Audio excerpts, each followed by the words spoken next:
안녕하세요, 민쿡입니다. 먹는 장소로 먹고 살기 민쿡입니다. 네, 안녕하세요. 또 한 분이 카톡으로 질문을 보내주셨습니다. 안양에 한 고깃집을 하시는 분인데요, 매출이 요즘에 너무 떨어져서 어떻게 할지 모르겠습니다. 어떻게 해야 될까요? 물어보시는 거예요. 근데 이런 질문을 사실은 하는 게 아니거든요. 아니, 매출 떨어지는 거에 대한 해결책은 누구나 다 알고 싶죠. 이런 질문을 사실은 하시면 안 되고, 내 매장의 어떤 문제점에 대해서 매출이 떨어진 요인을 찾기 위해서는 많은 정보를 저한테 주셔야 돼요. 그래야 제가 답변을 드릴 수 있는데, 그건 또 컨설팅 부분이라 또 자세하게 들어가야 되기 때문에 무료가 사실 어렵겠죠. 카톡으로 질문 주시는 건 다 무료로 해드리거든요. 정보를 충분히 주셔야 돼요. 그래야 제가 카톡으로 답변을 드리니까. 매출 떨어지는 식당들이 지금 너무 많잖아요. 그래도 이 정도만 하면은 매출 회복이 가능한 거에 대해서 간략하게 좀 말씀을 드리려고 합니다. 식당이 매출이 떨어진 요인 너무 많죠. 너무 많습니다. 뭐 이유가 여러 가지지만 그래도 내 매장의 어떤 매출 떨어지는 것을 다시 올리기 위해서 기본적인 방법을 써요. 저도 마찬가지고. 저도 매장의 매출 떨어지면 제가 쓰는 방법이 있는데 그걸 좀 말씀드리려고요.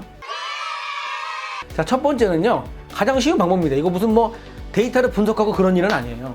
자, 첫 번째는 내 매장 주변에 내 매장과 비슷한 업종이나 내 상품과 비슷한 메뉴를 파는 식당을 찾는 겁니다. 잘 되는 집 3군데, 안 되는 집 3군데, 5군데씩이라도 상관없어요. 잘 되는 집 3군데, 안 되는 집 3군데를 찾아서 직접 매장에 가서 먹어봐야 됩니다. 그 매장이 왜 잘 되는지, 또 잘 안 되는 집은 또 왜 안 되는지. 그게 첫 번째예요. 그것만 알아도 야, 여기서 이렇게 하는데 손님이 잘 되네? 나도 비슷하게 해봐야겠다.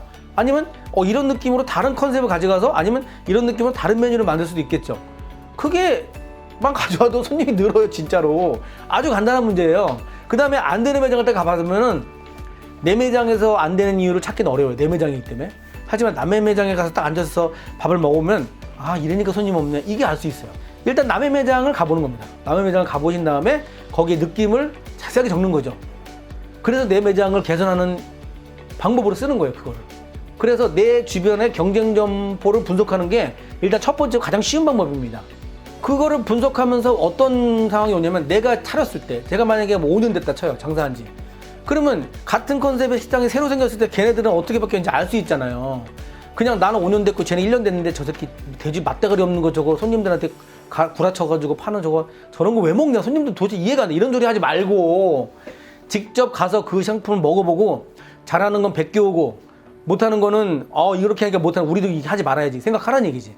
내가 맨 처음 차렸을 때 상황과 지금 비슷한 메뉴를 하는 그 집의 상황을 한번 비교해 보는 거예요. 나는 얼마나 뒤떨어졌는지, 난 너무 올드하지 않나, 이런 걸 보는 거죠. 내가 가지고 있는, 안고 있는 키워드, 예를 들자면 제가 초밥집을 하고 있잖아요. 그러면은 초밥집에 대한 키워드를 분석을 좀 해보는 겁니다.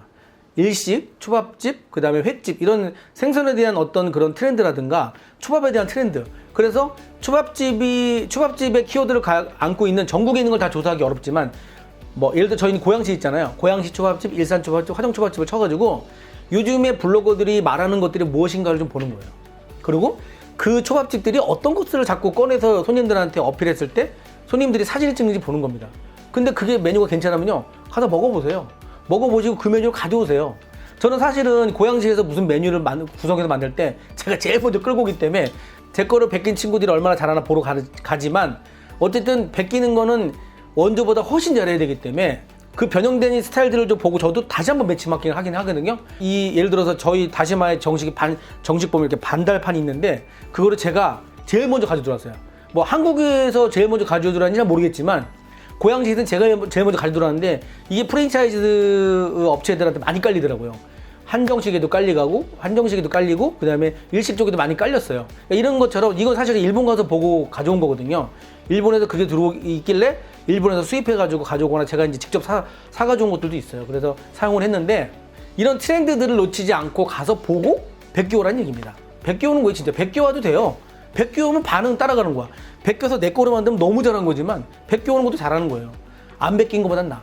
게을러가지고 남의 집 가면 뭐 쭈뼛쭈뼛 해가지고 안 가는 것보단 가서 베껴오는 게 훨씬 잘하는 겁니다. 다시 본론으로 돌아와서 키워드의 검색량을 검색해서 이 키워드가 어떤 반응을 하는지 봐야 돼요. 이것도 내 매장의 어떤 분석을 하는데 큰 도움이 됩니다. 자, 그리고 그 키워드를 검색한 다음에 내 업종의 트렌드를 좀 보는 거예요. 키워드를 분석하고 그 키워드에 관련된 업체들을 이제 찾아다니다 보면은 이 업종의 트렌드가 어떤 식으로 흘러가는지 알 수 있어요. 지금 초밥집의 트렌드가 저가형 초밥집들이 대세를 끌고 있어요. 그럼 언제는 저가형 초밥집이 대세가 없었냐? 아니, 있었어요. 저가형 초밥집은 항상 인기가 있어요. 하지만 지금은 아주 저가형 초밥집과 오마카세 초밥집이 양분화된 상태입니다. 그래서 오마카세 초밥집은 1인분에 점심이 5만원, 6만원, 7만원이에요. 저녁이 15만원인데 그걸 먹으러 가는 사람 줄을 서 먹고 있어요. 그러면 저가형 초밥집은 어떠냐? 아주 작은 초밥집들이 1인분에 만원씩 파는 집들이 있어요. 자기가 직접 하는 집들, 그 다음에 배달하는 집들, 이렇게 양분된 상태입니다. 저같이 어중중한 초밥집들이 어려워요. 지금 어렵습니다. 저도 어려워요 지금. 하지만 어떻게든 저는 이제 다른 스타일로 풀었겠죠. 저는 이제 초밥집이라는 걸 내세우고 있지만 사실 이제 가정식이라고 그래가지고 이 한 상을 만들어가지고 이렇게 파는 그런 대접하는 식당으로 이제 포지션 돼가지고 이제 어떻게든 살아남고 있습니다. 지금 어쨌든 초밥집의 트렌드는 그렇게 양분화되어 있는 상태예요. 중간이 좀 없어요. 지금 중간이 없고 양분화된 상태인데 여기서 이제 중간에 있는 사람들은 어떻게든 살아남아야 되긴 하겠죠. 이렇게 키워드를 분석하고 그 키워드를 가지고 찾아보면 키워드를 가진 식당들의 트렌드를 볼 수가 있습니다. 자, 그러면 키워드 검색은 어떻게 하냐고 물어보시는 분들 계시거든요. 일단요, 네이버 트렌드라는 걸 치고 들어가시면 그 키워드 검색을 하실 수 있고요. 두 번째는 네이버의 그 광고 사이트가 있어요. 광고 사이트에 회원가입을 하시면 거기 들어가면 키워드 검색하는 그 툴이 있습니다. 거기서 검색할 수 있고, 세 번째는 이것도 있어요. 블랙키위라고 있어요. 블랙키위 들어가서 무료 버전도 있고 유료 버전도 있지만 전 유료 버전을 쓰고 있거든요. 왜냐하면 수시로 저는 이제 점검해야 되니까. 무료 버전을 쓰셔도 그 키워드에 대한 어떤 그 내용들을 보여줄 수 있어요. 그러니까 블랙키위를 사용하셔도 됩니다. 이렇게 키워드들을 자주 검색하셔야 돼요. 그 다음에 카카오톡에는 자비스라는 게 있어요. 영어로 그 다음에 자비스. 이거를 치고 이거를 이제 카카오톡에서 검색하셔가지고 그걸 친구를 맺으세요. 거기서는 그게 간단하게 월간 검색량을 보여줄 수 있습니다. 이렇게 키워드 검색할 수 있는 툴들이 굉장히 많습니다. 그 키워드가 트렌드 속에서 어떠한 위치에 있는지 알 수가 있겠죠. 자, 두 번째입니다. 이제 첫 번째 뭐였냐면은 경쟁업체를 찾아가지고 분석하는 거죠. 첫 번째고, 두 번째는요, 타겟을 찾는 겁니다. 자, 이거 되게 중요한 얘기입니다. 타겟 찾는 거. 타겟. 이거 뭐 전문 용어긴 한데, 전 타겟이라고 말 안 할게요. 내가 팔 사람, 내가 음식을 팔 상대를 찾는 거예요. 옛날에 뭐 이렇게 막장사 할 때 누구한테 팔 거에 대한 생각이 없었어요. 그냥 맛있게 하면 된다고 생각했어. 하지만 예를 들자면 저희 다시마 같은 경우에는 초밥이 이 동네에서 제일 비싸요. 이 동네 화정에서 제일 비싸요. 오마카세가 이 동네에 있나? 이 동네 없을 거야 아마. 제일 비싸요. 오마카세가 아니야 우리 집은. 저희 아들이 저한테 그러는 거예요. 아빠 다시마 초밥 왜 이렇게 비싸요? 가격 좀 낮추면 안 돼요? 저도 좀 먹으러 가려고. 친구들도 비싸다고 막 뭐라 그래요. 그럼 제가 뭐라 그랬는지 아세요? 오지 마 그랬어요. 너네들한테 파고 싶어서 만드는 가게가 아니야 그랬어요. 저희 민국 다시마는요, 타겟이 40대 후반의 중년 여성입니다. 여성 중에서도 사회에 어떤 활동을 하는 여성이에요. 그렇게 타겟을 좀 좁게 잡아놨어요. 그렇게 해야만이 그 주변 타겟들이 따라오거든요. 타겟이라 만들면 제가 팔고 싶은 사람이 그 중년 여성, 40대 후반의 중년 여성이거든요. 그 여성한테 팔려고 준비를 매장에 그 대상을 정한 거죠. 그 사람들한테 마케팅을 하는 거예요. 그분들이 좋아하는 것만 하는 거야. 상도 예쁘게 차리고 정갈하게 만들고 재료에 대해서 되게 깔끔하게 재료에 대해서 신경을 많이 쓴다고 광고를 하고 막 이런 식으로 가는 거죠. 그러니까 제일 중요한 건 내 상품이 누구한테 팔 것인가를 정하는 겁니다. 칼국수를 판다고 쳤을 때 이 칼국수의 가격대를 어떻게 할 것이냐. 샤브용 칼국수가 있고 멸치 칼국수가 있고 바질 칼국수가 있어요. 일산 칼국수라고 제가 좋아하는 집이 있는데 거기 가면 정말 그 칼국수가 상업적인 맛입니다. 너무 맛있어요. 상업적인 맛 너무 맛있어. 입에 짝짝 붙어요. 물론 뭐가 넣는지 별로 중요하지 않습니다. 겉절에다 그 뜨거운 칼국수 한 그릇 딱 먹으면 진짜 스트레스가 풀려요. 아우, 침이 막 삼켜지네. 어쨌든 그 일산 칼국수 타겟은 누구였을까요? 칼국수 싫어하는 사람 없죠. 다 좋아하잖아요. 하지만 거기에도 아주 세밀한 타겟이 있습니다. 사실은 일산 칼국수 사장님이 그 타겟을 정하고 한 건 아니겠지만 주 고객층이 있어요. 어쨌든 간에 40대 중후반의 남녀, 더 좁게 잡으면 좋겠죠. 여성이 칼국수를 좋아하니까 여성 이렇게 잡을 수도 있어요. 그러면 나머지한테는 안 팔 것이냐? 그렇지 않습니다. 나머지 사람들도 다 따라오게 돼 있어요. 예를 들어 저희 와이프가 40대 중반 이상인데 일산 칼국수 너무 맛있다고 가봐서 먹고 싶다 그래요.